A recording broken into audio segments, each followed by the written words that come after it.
To boxing now, and Ricky Hatton's had his boxing licence withdrawn by the British Boxing Board of Control. Hatton was found guilty of bringing the sport into disrepute at a disciplinary hearing. It follows the tabloid allegations of drug taking. He's also been fined £20,000 plus costs, but he will keep his promoter's licence. Well, for more on this story, we're joined on the line by Robert Smith. He's the General Secretary of the British Boxing Board of Council. Robert, very good evening to you. Thanks ever so much for joining us. He'd already retired from the sport, said he was disgusted with his behaviour. He's trying to sort himself out as well. Why have you felt the need to take away his licence today?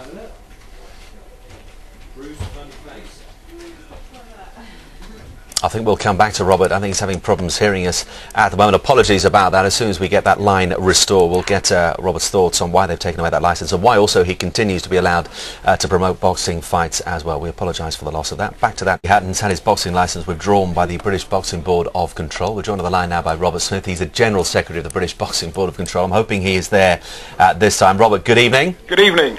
We're underway. Right, OK, Ricky Hatton said he was disgusted with himself for the drug taking. He's retired from the sport anyway. Why the need then to take away his licence? Well, although it had been reported that he'd retired, he hadn't actually informed the boxing board that he had retired. And obviously there's a lot of speculation in the newspapers and in the media with regard to him maybe boxing again. And it was felt by the stewards that we put an end to that. And although he had paid a licence fee, his medicals were out of date and he was suspended following his last contest.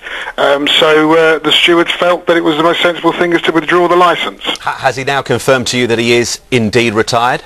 Well, during the course of the conversations yesterday at the meeting, it became apparent that yes, he will not be boxing again. How does this move help him? I mean, we're yet to find out whether he'll ever plan some kind of comeback. Boxers often not retire for too long historically.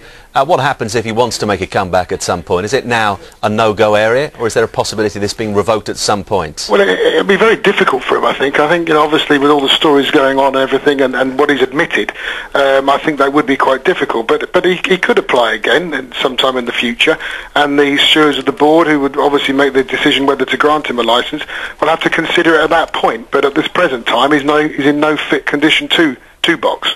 But he's allowed to promote, as the rules stand, and after this hearing today. Why not allowed to box, but allowed to remain within the promoting area of boxing? Well, Hatton Promotions is a large organisation. I think they employ around about 30 people. Ricky does not have a great deal of day-to-day influence on the organisation. Obviously, he is the man, the name. He's responsible for it all. But he has a good team of people working around him, of which, as an office here, we deal with on a day-to-day basis. And it was felt that by taking his licence away as a promoter, we would also affect many other people with regard to them being able to work, and that would include boxers, etc., and managers and matchmakers and whatever. So it was felt that, as I say, during the course of the conversations yesterday, the stewards of the board were happy with what we were being told by the people who were representing Ricky, and they decided to let him carry on as a promoter. So by taking away his licence as a boxer, is that a safety concern? Or is he making a statement about the place of drugs within boxing? If it is the latter, someone will be saying, well, really, should he have any place in boxing whatsoever? Yeah, I can understand. I think it's more the latter, really. We don't, obviously, we are very strict on drugs in the sport, but it's difficult. I mean, I must admit, whatever we had done yesterday, we would have got it wrong in some people's eyes. And I do feel, from listening to the conversations and the assurances we had from the people who were there, that the right decision was made. I mean, Ricky has a problem. He needs to sort it out. He needs some help from the people around him, and we felt that this was the best way forward. Does boxing have a problem, Robert, as far as drugs are concerned? Well, we do have a rigorous dope testing policy, and in fact I have a meeting with UCAD, who do all the dope testing in Great Britain, next week to organise to further enhance our out-of-competition dope testing and put up a new policy with regard to that. Generally we don't have a major problem, but I'm not blind. Obviously social drugs do take place.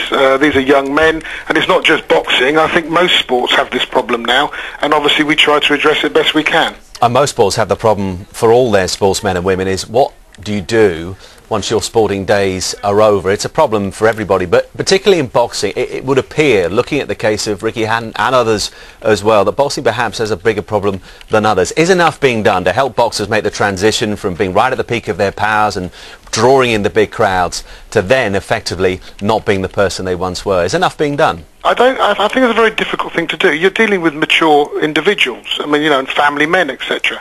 And for us to say you've got to do this, you've got to do that, is some advice people don't want to take. I wouldn't say personally that boxing has more of a problem than any other sport. I mean, you read in the newspapers of footballers having difficulty, of other sporting heroes having difficulty when their time at the top of their respective sport finishes, and it is difficult, I know that, but ultimately they have to do something, and I think the trouble with sport is that ultimately you retire at a very young age. You get to 30, 31, 32, and suddenly the word retirement, you think to yourself, oh God, what am I going to do now? And that's where the problem lies, I think, in sport. And it is difficult for any organisation to say you should do this and you shouldn't do that, because we are dealing with mature adults, and that ultimately they will make their own decisions. Robert, thanks for your time this evening. No problem. Take care.